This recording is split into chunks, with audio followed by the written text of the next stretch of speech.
पाकिस्तान में 21 घंटों की बातचीत के बाद ईरान और अमेरिका के बीच किसी भी समझौते पर ना पहुंच पाने से मध्य पूर्व की स्थिति और भी जटिल हो चुकी है।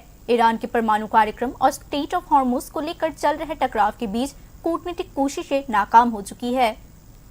पाकिस्तान में ईरान और अमेरिका के बीच हुई उच्च दर्जे की शांति वार्ता बिना किसी समझौते के खत्म हो गई, जिससे मध्य पूर्व का भू राजनीतिक माहौल फिर से अनिश्चितता में डूब चुका है। हालांकि 21 घंटे से ज्यादा चली इस बैठक का मुख्य मकसद स्ट्रेट ऑफ हॉर्मुज को खोलना था और ईरान के परमाणु कार्यक्रम पर बात करना था, लेकिन आखिर में दोनों पक्षों के अड़े रहने के रवैये की वजह से किसी भी समझौते पे नहीं आ जा सका।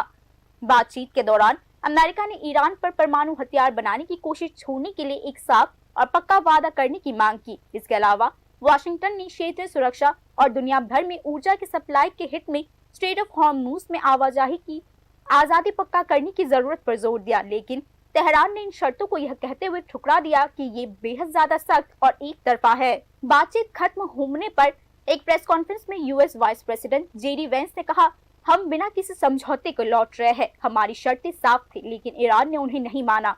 उन्होंने आगे कहा कि समझौता न हो पाने का ईरान पर अमेरिका के मुकाबले ज्यादा बुरा असर पड़ेगा और यह भी संकेत दिया कि भविष्य में कूटनीतिक रास्ता और भी ज्यादा मुश्किल हो सकता है। We have been at it now for 21 hours, and we've had a number of substantive discussions with the Iranians. That's the good news. The bad news is that we have not reached an agreement, and I think that's bad news for Iran much more than it's bad news for the United States of America. So we go back to the United States having not come to an agreement. We've made very clear what our red lines are, what things we're willing to accommodate them on, and what things we're not willing to accommodate them on. And we've made that as clear as we possibly could. दूसरी ओर Iran ने कहा कि America की तरफ से रखी गई शर्तें उनकी संप्रभुता और राष्ट्रीय सुरक्षा के हित के खिलाफ है। इसीलिए उनका कहना है कि ऐसे हालात में किसी भी समझौते पर नहीं पहुंचा जा सकता। ईरानियन प्रतिनिधियों ने संकेत दिया है कि वे अपने परमाणु कार्यक्रम को लेकर अपने सैद्धांतिक रुख से नहीं हटने वाले। इसी बीच इन बातचीत के नाकाम होने के बाद इजराइल ने फौजी रवैये ने क्षेत्रीय तनाव को और भी बढ़ा दिया है। इजराइल के प्रधानमंत्री बेंजामिन नेतन्याहू ने कहा कि ईरान के खिलाफ फौजी कार्यवाही अभी भी पूरी नहीं हुई है।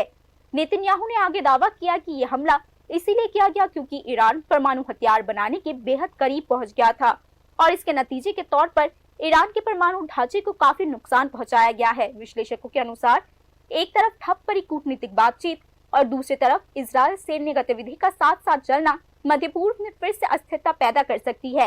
अंतर्राष्ट्रीय समुदाय को विशेष रूप से यह आशंका है कि स्ट्रेट ऑफ हॉर्मुज के आसपास तनाव बढ़ने का वैश्विक ऊर्जा बाजारों पर गहरा असर पड़ सकता है।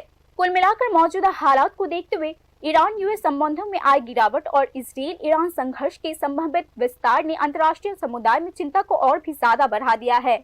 Bureau report, news now.